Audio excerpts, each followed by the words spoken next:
Bom dia! Quem é o teu sumo sacerdote, o teu mediador? Em João 14,6 sabemos que é o Senhor Jesus. Mas vamos para o início para saber o porquê.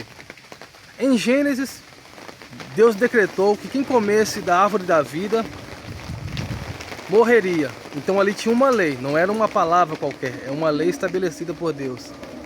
Então Adão e Eva, em desobediência, comeu do fruto e recebeu a recompensa. Essa morte seria espiritualmente e fisicamente também. Alguns estudiosos falam que as primeiras peles que o Senhor cobriu Adão e Eva, a pele de animais, foram os dois animais foram sacrificados.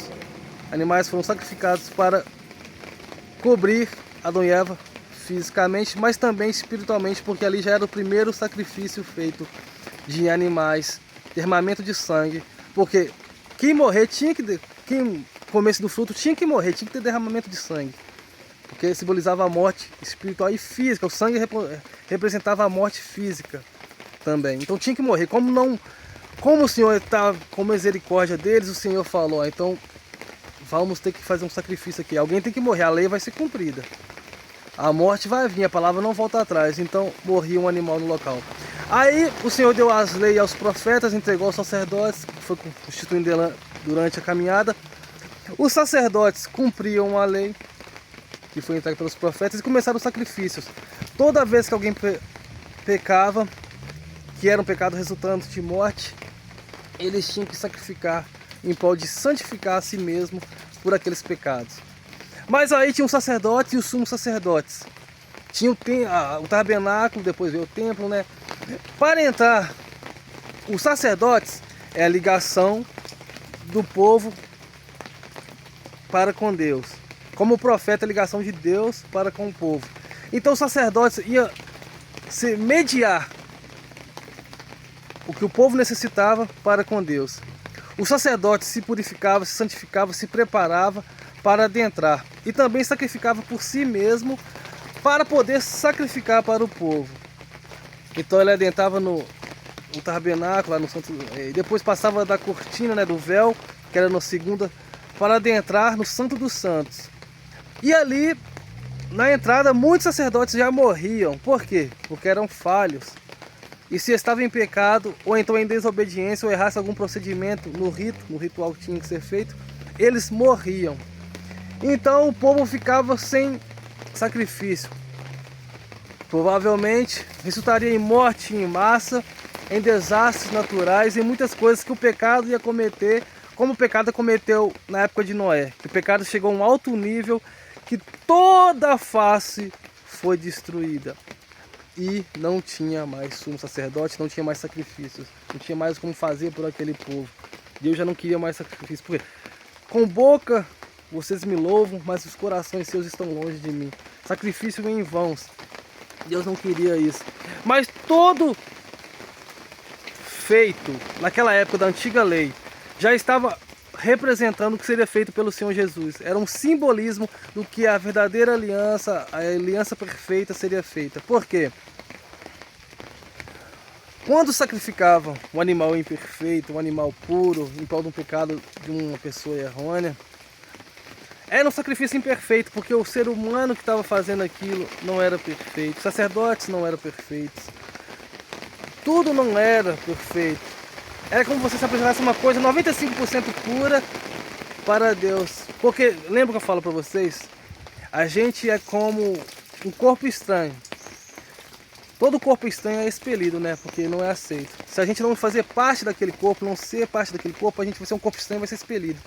Então a gente precisa ser limpo, purificado, para a gente poder ter acesso a Deus, que é santo, porque lá no Santo dos Santos é um lugar santíssimo, que não tem pureza nenhuma, não tem pecado nenhum. Quando alguém se preparava para entrar lá e estava em pecado, estava errado, morria. Aquela época era a época da lei, da espada. Então necessitava de algo mais profundo, algo mais perfeito, algo mais que não se pode imaginar em nada, algo como o Senhor Jesus. Por quê? Em tudo ele foi tentado, mas não caiu em nada, não se pecou, não errou, nada ele se estagnou, nada ele se impeliu de fazer, nada ele subjugou ele, nada fez com que ele caísse como os homens caíam, como os sacerdotes, os sumos sacerdotes caíam e erravam. Então ele era a vítima perfeita, o sacrifício perfeito. Ele era o próprio sacerdote que ia fazer o sacrifício, mas ele não ia apresentar um animal perfeito, porque ele era o próprio sacrifício perfeito de fato. E era um sacrifício eterno, porque se você cometesse um pecado, o sacerdote ia morrer, os sacrifícios iam morrer, os sacrifícios não eram eternos, tudo ia ter morte, tudo ia se contaminar, tudo ia se corromper. Mas Jesus é eterno, ele não ia se contaminar, nem se corromper e nem morrer, porque ele ressuscitou.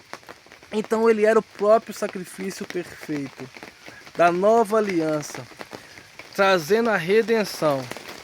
Então ele se entregou, ele era o próprio sacrifício, o próprio sacerdote. O sacerdote eterno, de um pacto eterno, porque a velha aliança era imperfeita. E a aliança sobre Jesus era perfeita e se cumpria tudo que a velha aliança apontava. A velha aliança apontava para o sacrifício do Senhor Jesus. Imagina hoje nós dependendo de profetas, de sacerdotes, intermediar por nós.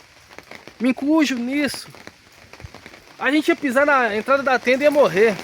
Hoje a corrupção, até quem faz o bem, não acha que alguém que faz o bem, até quem quer fazer o bem faz de forma errada, muitas vezes erram. Muitas vezes faz de forma errada. Lembra que eu falei há uns tempo atrás que não adianta querer fazer o certo em cima do errado. Tem muita gente fazendo o certo em cima do errado, muita gente tropeçando, e isso é do ser humano. Então a gente não ia estar apto a entrar no Santo dos Santos.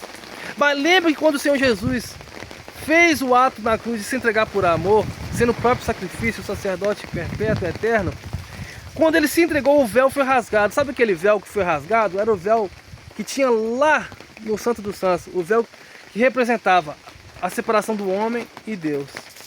Quando o véu foi rasgado, nós temos agora acesso a Deus. Nós não tínhamos acesso ao Senhor, Deus Todo-Poderoso. Hoje nós temos acesso a Deus pelo ato que o Senhor Jesus Cristo fez e nos santifica. Nós podemos passar do véu, o véu foi rasgado, nós podemos passar deles, santificados pelo nome do Senhor Jesus Cristo, pelo poder dele. E nós podemos ter o penhor do Espírito Santo, o maior dom do Senhor Jesus, que nos põe consciência do bem e do mal, do que é certo e errado, nos dá poder e autoridade e o selo da salvação. O Senhor Jesus é o sumo sacerdote perfeito, o sacrifício perfeito, a vítima perfeita, que não andou em pecado, que andou só espalhando amor e salvação e cura e libertação, e amor extremo aos quatro cantos da terra para todo o século dos séculos. Ele cumpriu o que a velha aliança não conseguiria cumprir. Hoje não tem mais o santuário, não tem mais os templos, não tem mais os sumos sacerdotes, os sacerdotes. Não tem. E não tem povo qualificado e capacitado para fazer uma aliança que ainda era imperfeita, mesmo sendo feita por homens que faziam o melhor. Era imperfeita. Então, supondo, às vezes, se tivesse um sumo sacerdote, alguém fazendo, teria lá em Jerusalém um sumo sacerdote em perfeito estado de fazer o ritual. Todo mundo ia ter que migrar para lá, porque em vários locais não ia ter uma pessoa preparada. E quando ele morresse, teria que levantar outro, talvez não levantaria. Uma geração poderia se perder porque não tinha preparação. Então seria ficar imperfeito o negócio. E até ele poderia se ralar alguma coisa e perder, e uma geração se perder por causa disso. Mostra que mesmo ele fazendo tudo certo, ele ainda continua sendo perfeito, porque ele tinha que fazer sacrifício para si mesmo. Jesus não precisou se auto-santificar, porque ele era santo. Alabaçobecaio. Ele era santo, ele não precisou santificar. O sacerdote precisava se auto-santificar no sacrifício para poder se apresentar, para intermediar em prol do povo. Jesus se apresentou como perfeito, sem precisar se auto-santificar, porque ele já era santo. Ele é o Deus que era, todo eu sou. E isso entregando o perfeito sacrifício eterno. Ele salva o passado, o presente e o futuro. Em atos, corda de amor nos atrai. Ele é o perfeito sacrifício e voltará para nos buscar.